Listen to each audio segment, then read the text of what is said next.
Illegals are now waging war in Chicago. We covered Portland, now we're covering Chicago today. Let's get into it. It's a war zone out there. Secretary No mentioned a bounty on the heads of federal agents. That's something out of a third world country. Is this America? That's crazy. Bounties on people's heads in a first world country is absolutely wild to me. The fact that we're getting to this point, this is almost like a Red Dead Redemption 2 plotline. Like, what are we doing here, man? Like, this is getting just completely out of hand. Homeland Security says agents were boxed in by 10 cars this morning. When agents got out, DHS says they saw one of the drivers that cornered them had a gun.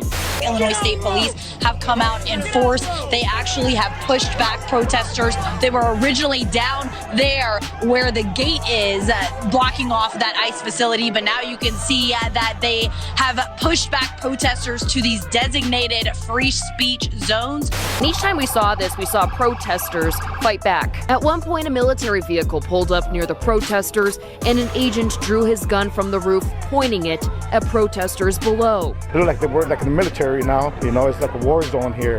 And that is also the location from which agents called for help. The controversy now is evidence that indicates Chicago cops were ordered to stand down and not help their federal counterparts. That's something Superintendent Larry Snelling denied yesterday, but rank-and-file Chicago police are outraged.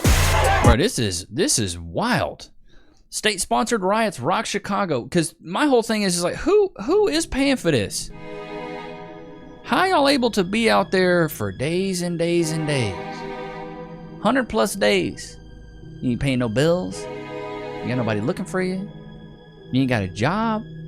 I don't know about y'all, but there's nothing I could do to miss 100 days of anything and be fine. Digging in their heels, all in an attempt to free federal fugitives who are on their way home. But there's a problem, because the insane idea of trying to breach deportation jails just won't work. How on earth can rioters with Home Depot-sourced body armor... Sativa Reyes? Your name is not Sativa. This is my... This is my buddy Indica Rodriguez. Sativa Reyes. There's no way, bro.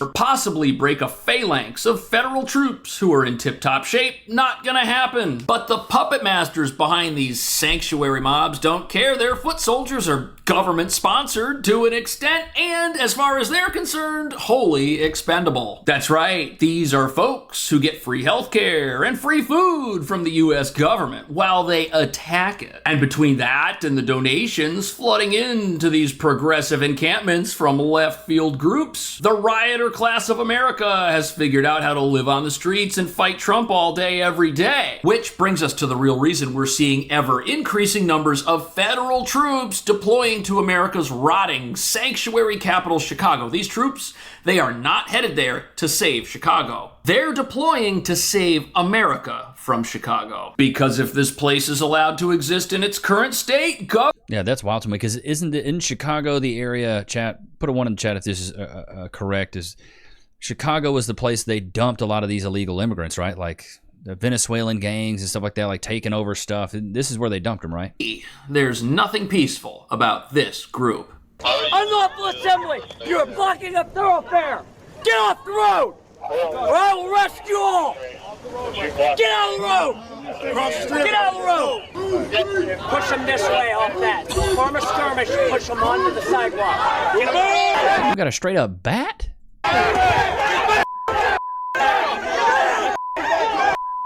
I take it back. There is peace. Yeah, state-sponsored freaking rioting is crazy. While the Antifa hordes might look harmless, even though hatred emanates from every pore on their body, they fully intend to practice what they preach. That individual, as you said, was armed with a semi-automatic weapon. Sean, we've seen more weapons here in Chicago in a month than we did in Los Angeles over a 4-month period. Definitely something going on here in Chicago. This is an insurrection. Wow, that's insane. That's a lot of weapons in Chicago. Those groups who plan to carry out the crime themselves. And this is a massive I told you so moment for America. This Juan Espinoza Martinez is now in jail, but not before he sent out a Snapchat message with your photograph on it.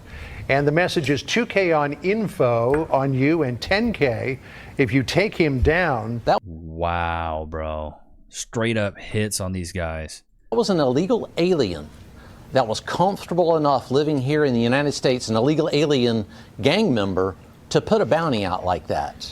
And when we look at what the governor or the mayor are talking about, they are the reason that's crazy. That gang members feel comfortable enough to do something like that.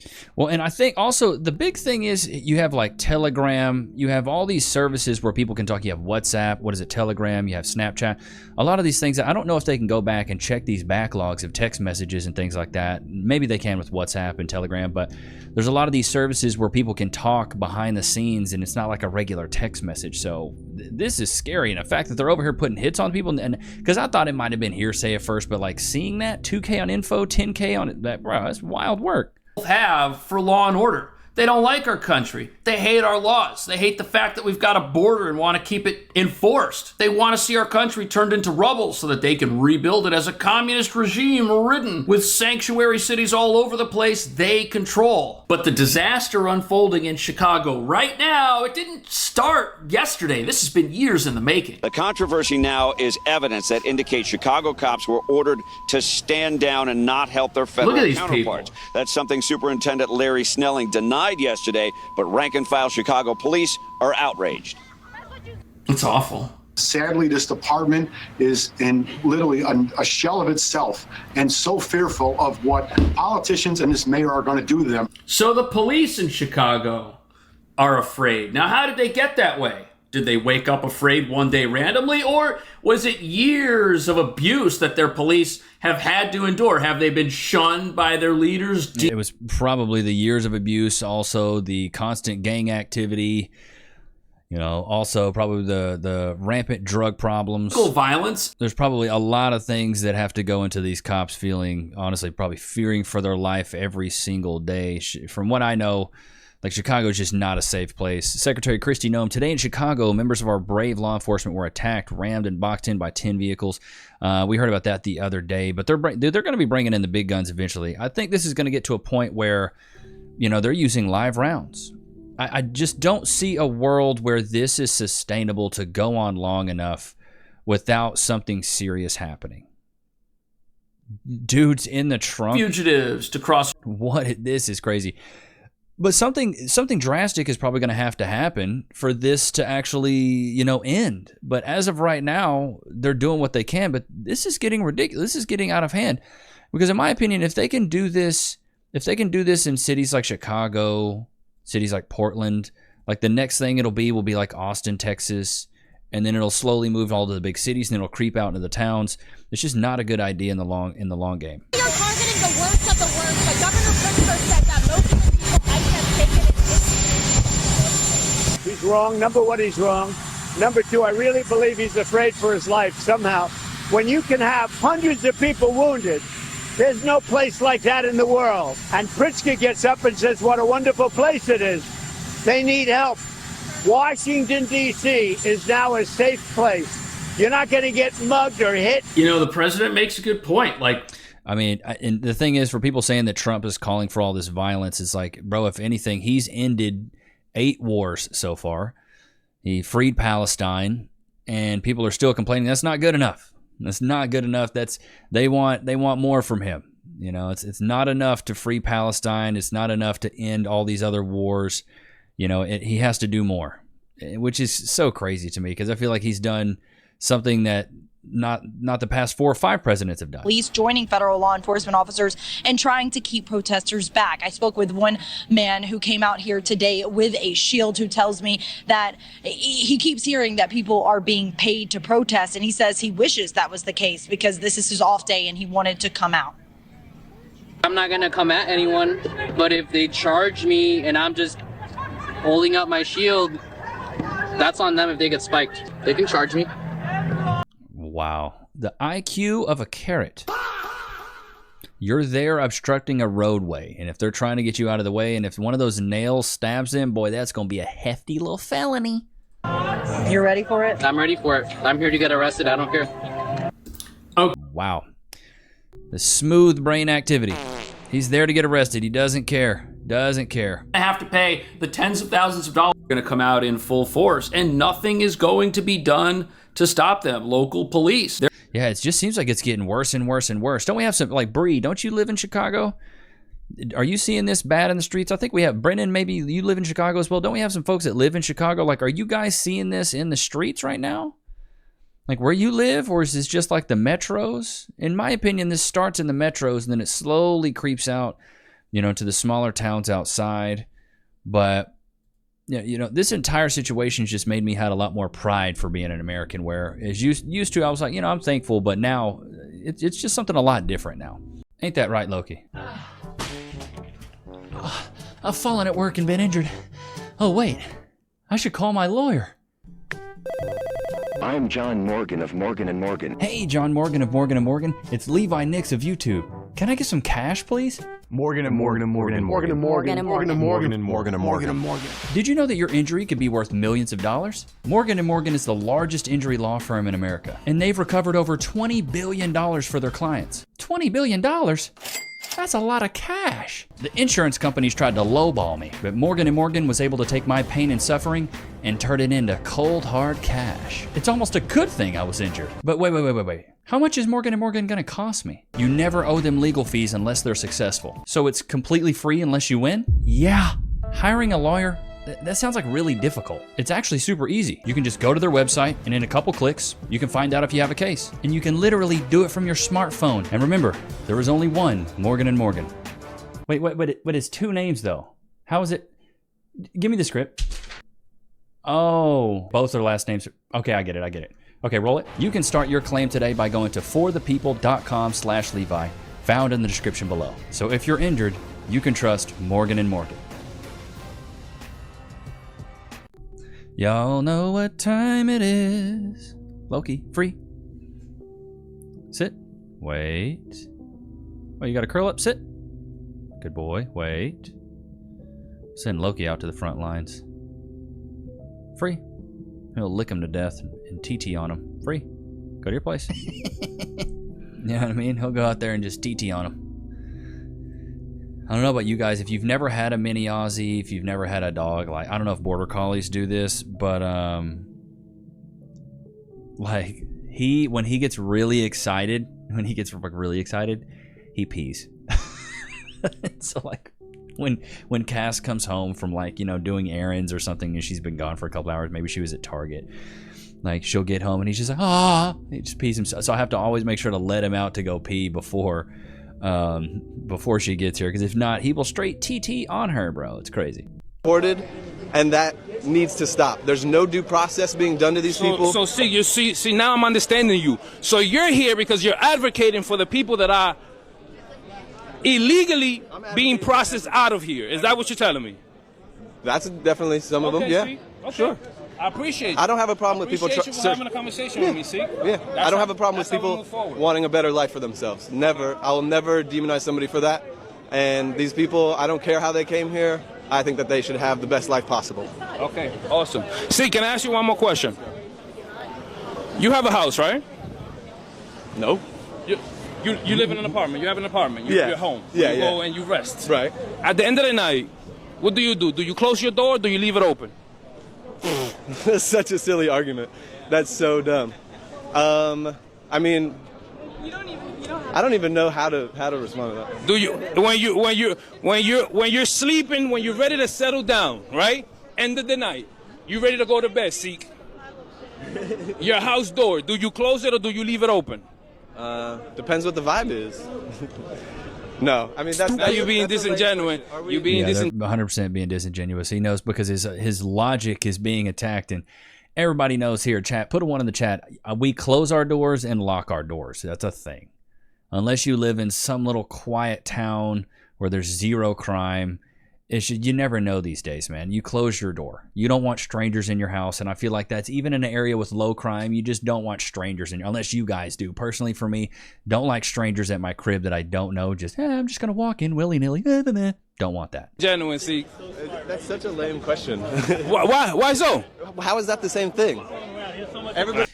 He's not. He didn't correlate it in the question. He's just asking you a simple, basic, logical question. Do you close your door or leave it open? He's trying to make an analogy here, but without really, portraying the message that he's saying, hey, I'm going to make an analogy, but it's a basic question just to test your logic, and you failed. able to get their. All right, thank you, Sikh. All right, Chief. What's going on? Because you've been very vocal. Let's talk. I'm here. Let's talk. Let's talk. What's the difference between me and there? You tell me, man. Come on. You ready, bro? I wouldn't do that. I mean, the cops are Ready? Mic check 1 2. What is this? We are live with. What's your name, sir? I don't need to tell you that. So. I love these people. They want to talk on camera, but they're like, "Not going to tell you my name, okay? It doesn't even like I want to talk. You're not going to know anything about. Like, bro, don't even talk on camera." First of all, my man, I'm over here. I'm trying to get the people's point of view. You know what I'm saying, my man was very talkative. No, you're the so talkative. we want to have a conversation.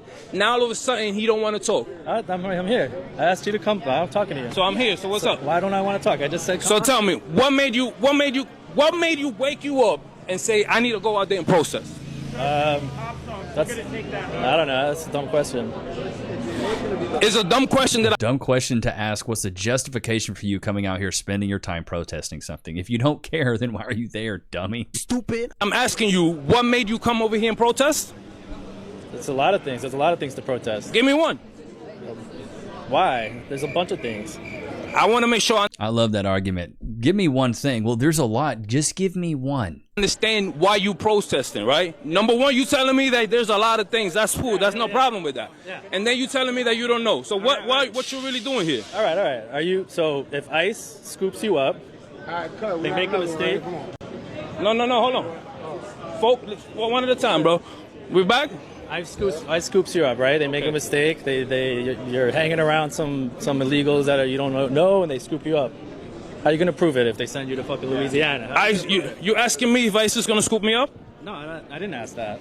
You listening? I didn't ask that. You said if ICE scoops you up, right? Yeah, when you say you, are you talking in general? Or you talking to me? You. Okay, so is that when I just? Okay, so if ICE scoops me up, you know how I'm gonna prove that I'm not illegal? I have an ID, right? Yeah. I have a passport. This dude's an idiot. I didn't ask if it was you. I didn't. This low IQ behavior, bro. This low IQ behavior. This guy, Trump destroys Antifa's money machine in Portland. There's something else going on here as far as these people being out here to dress in costumes and be out there this long. They thought the streets of Portland were theirs, not anymore. Antifa's so-called stronghold just turned into their biggest defeat yet. Police swept through downtown Portland with military precision, riot squads, laser shields, taking down Antifa ringleaders one by one. The crowd scattered in panic. Some radicals who once ruled the streets now run from the law. But it's not just about arrests. The Trump administration just launched a scorched earth campaign to hunt down every single financier and dark money donor funding this chaos. The DOJ, FBI, Treasury, and IRS are working together to trace every dollar flowing into Antifa's operation. And yes, that means billionaire donors like George Soros, Reid Hoffman, and Neville Roy Singham are officially in the crosshairs. Trump's new directive is clear. If you fund street violence, your books are getting opened. Your tax exemptions are gone. Your days of hiding behind nonprofits are over. Even longtime Antifa cheerleaders are fleeing. Professor Mark Bray, the guy who literally wrote the book on Antifa, packed up and fled to Spain after the crackdown hit. That tells you everything you need to know. Investigators have uncovered over $100 million in taxpayer money that accidentally got funneled into Antifa-linked groups. Accidentally got funneled, bro. Chat, when's the last time you accidentally funneled $100 million into something? For me, it was yesterday. You know, it happened yesterday. I was in my account. You know, I was in my Wells Fargo account, and it just happened that my finger slipped and I wired $100 million into my personal checking account. I didn't mean to. I just typed too many zeros. I meant to do $10, but did $100 million. It's like, come on, bro. Accidentally? Oh my God, you heard it right. Americans were forced to bankroll their own destruction. Now the Government Accountability Institute has blown the lid off Antifa's entire operation. Fake charities, bail funds, paid protesters, and propaganda network disguised as activism. Trump's response? RICO charges, asset seizures, the IRS probes targeting every nonprofit connected to the web. The message is simple. Law and order is back. This isn't just about Portland either. It's about ending the far-left chaos that's infected cities across America for years. The days of violent radicals burning and looting with impunity are over. Even Soros' own allies are sweating bullets as the crackdown expands. For the first time, the people who funded America's destruction. Well, you got to sit here and ask yourself, why do these billionaires want this stuff happening? You have to think this. You know, it's because they have workers, and clearly what they're doing in this nonprofit area, they're getting some sort of advantage from keeping people poor, keeping people dependent, keeping people lost, keeping people angry, defiant against the radical, tyrannical government. Like, they're getting something out of it to fund these things. Dude, I'm gonna make a prediction here. I bet in the next 5 years, there's not gonna be a lot of people that are Democrat anymore. I don't see them being able to make a comeback from this. It's gonna take them a very long time. Like right now, you think of all the conservative Republican figureheads. You have so many people. Look at the guy from the Quartering, Lindy Glenn, I believe she is. You got Benny Johnson, the Hodge twins, a lot of these big name YouTubers, Osmond Gold, a lot of these big name YouTubers, they're all conservative and Republican. None of them are Democratic. Who do you have? Hassan Piker, the dog shocker? He shocks his dog. That's the Democrat fearhead. Dean Withers. Even Dean Withers came out and said that he had sympathy for the Kirk family. Like, I think it's gonna be a really hard comeback for these guys. I really do. I think it's gonna be tough. It's hate speech. I mean, it's... So this happened, I'm going to show you a clip that happened in Democratic Party volunteers were reportedly handing out "Is He Dead Yet" bracelets to people attending the Oshkosh Farmers Market in Wisconsin. Democrats love promoting death and violence. This is awful, bro. Literally... This happened. The Republican Party says this type of material is concerning and point to the September 10th assassination of conservative activist Charlie. Items are to be handed out at the farmers market, and they did break. Well, and dude, that's what irks me, man. It's bringing the kids off into this, bro. I can't stand it when people use kids as pawns. I can't. That's my whole thing with the trans movement, the LGBTQ stuff, dude. It's like you're brainwashing the children because you're not having your own children. It's terrible to me. And because, like, dude, kids are innocent. Leave the kids out of it. You want to be an adult and do that stuff, dude, go for it. Do I agree with that lifestyle? No, but go for it. You want to be trans, go for it. I think if you're at the age of 18, you want to transition, you want to do all that, cool, go for it. It's not my bag, but if that's what you want to do, go for it, dude. As long as you're not brainwashing children, harming others, cool. This is a free country, and a free country for a reason. You can go out there and do what you want. But when you start bringing kids into it, that's when I just can't agree with you on any level. This message is for Team Trump and the National Guards. Come to Atlanta. Come to Atlanta. Come to Atlanta next. I know y'all done cleaned Memphis up. I see so many videos of Memphis motherfuckers happy. And as a homeowner, as a working man, as an entrepreneur, come to Atlanta. I beg of you. See, guys like this get it. Works for himself, entrepreneur, pays his taxes, hardworking guy. Probably saw what they're doing in Memphis. And, you know, these are the types of guys that, you know, are speaking up, which is good. And because in Memphis, it's been quiet right now. And this guy's from Memphis. He talks about it. It's been real quiet in Memphis, as a matter of fact. I haven't seen so many black people appreciating President Trump out of a place like that ever, to be honest. And these people are going out in the streets and they're letting their kids play in the front yards, and they're enjoying this this type of peace that they haven't had in a very long time. You see, they've had a very, very big issue with crime. Clip's a little quiet, so we'll skip it. But listen to it earlier, and it seems like, bro, things are going good. Things are going good in Memphis. It's nice and quiet. Crime's down. No more shootings. Kids can go outside. Like, this is good stuff that's happening. This is really good stuff that's happening. This is a clip from Pierce Morgan that I saw. Let me pull it up for you guys. Transition. And it's basically the comment is, Democrats have dug themselves in a deep hole on trans issues and are being held hostage by their woke voter base. All the signals to most Americans is that they're either spineless or insane. You should not be trusted holding any position of power. Let's get into it. They are now part of, they have been through a transition, a physical transition, and I do believe that they should be able to participate with other female athletes. Wow, well, you've got the Olympics coming to California, to LA. So are you suggesting that you would allow trans athletes to compete in women's sport in the Olympics if you were governor? Well, I think there's still a lot of discussion that needs to happen. I think there's a lot of information we need to learn about what's really happening with the ability of trans athletes to compete. But my statement is about being able to be sure that they can compete. And right now, but my question is whether you think they should compete in women's sport in the Olympics, because it's coming to LA, so it's relevant. I think transgender female athletes are women athletes, and they should be able to compete. Really? So if you were governor of California, you would support biological males who identify as women competing in women's sport in the Olympics? They are now identified as transgender female. And you They think should that be- makes, and you think it's fair that they should then compete in women's sport? I think they should be able to compete in women's sports, but Wow, that's so disrespectful to women, dude. In my opinion, chat, put in one in the chat if you agree. I think it is so disrespectful to say that men should be able to compete against women in their own sports. Like, it was hard enough for women to get their own spaces in general, and now you want to take that away from them. This just really irks me, dude. It really does irk me because these women had to fight hard enough just to get their own sports, and now you just want to take it all away. You want to take it all away. And here's my big argument against it.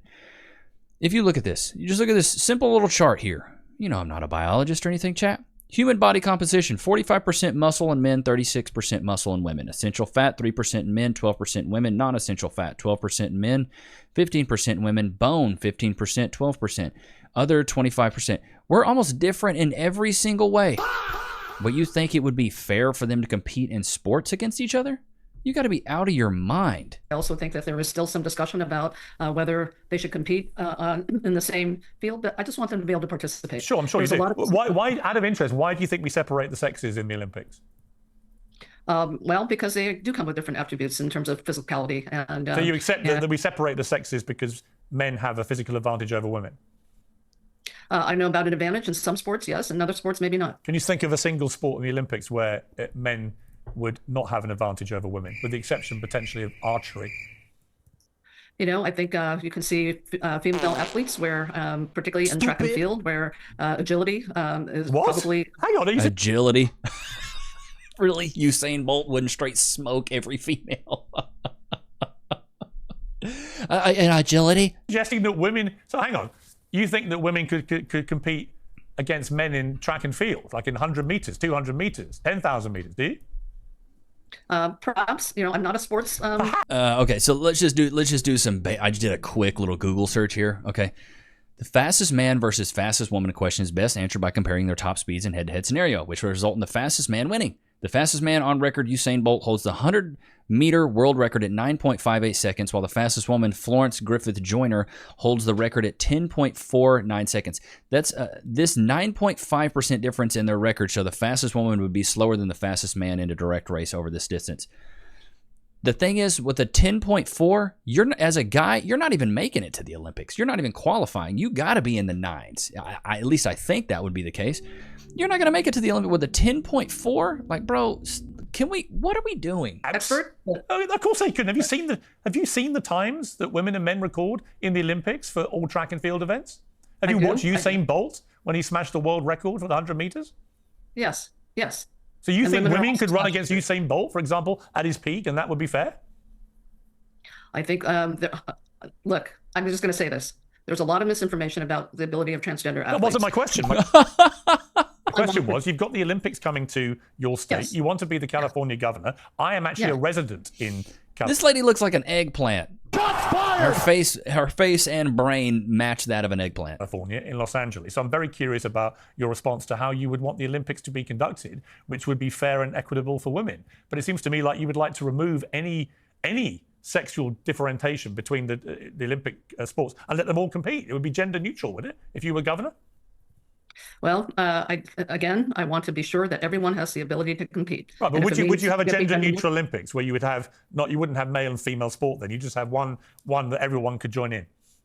Well, I don't think we're going to get that tomorrow, but I think it's a conversation worth having. You think it's a conversation worth having where you have gender neutral Olympics? Because we need to understand what the attributes are of athletes across the spectrum. But you've already said that you understand the reason they separate the sexes is that men have a physical advantage over women. Bro, Logic has just left the chat with these people. This is crazy to me. Can women have anything, dude? Like, let women have their own sports. We love the ladies around here. I give feminists and modern women a hard time, but I love the ladies. I was raised by a single mom. I'm married to a beautiful woman. I'm going to have a daughter. I don't want my daughter to have to worry about competing against boys in sports. They're physically better. Boys are physically superior than women in sports. It's as simple as that. You're telling me you want to have a bunch of girls on the football team getting creamed? Like, I don't want my daughter to have to compete in sports and getting smoked by boys. That's like the last thing I want. I want her to have her own sports, and I want men to have their own sports. It's unfair physically. It's not even close. A second in 100 meters is probably like a lap in NASCAR. That's the equivalent. That's a long time. A 1 whole second? Like, let's just look at the... Okay, what was his name? Noah Lyles. Fastest 100 meter. Let's just look. So his was a 9.784. Like, how fast does a man have to be to qualify for 100 meter Olympics? I'm pretty sure you got to meet a certain threshold just to qualify. The standard is 10 seconds just to qualify. That's just 10 seconds, under 10 seconds to qualify. For a woman, it's got to be 11 seconds. It's a whole second later. I'm just saying, bro. Like, let's keep them separate. Let's respect women's sports and just, they fought hard enough to be able to compete on their own level, because I'm pretty sure at one point in time the Olympics were probably only for men. Let women have this stuff. Stop taking it away from them. Ain't that right, Lokes? But I hope you guys enjoyed today's episode. Don't forget to like, comment, subscribe. It was good to have you guys out, man. Until next time, peace.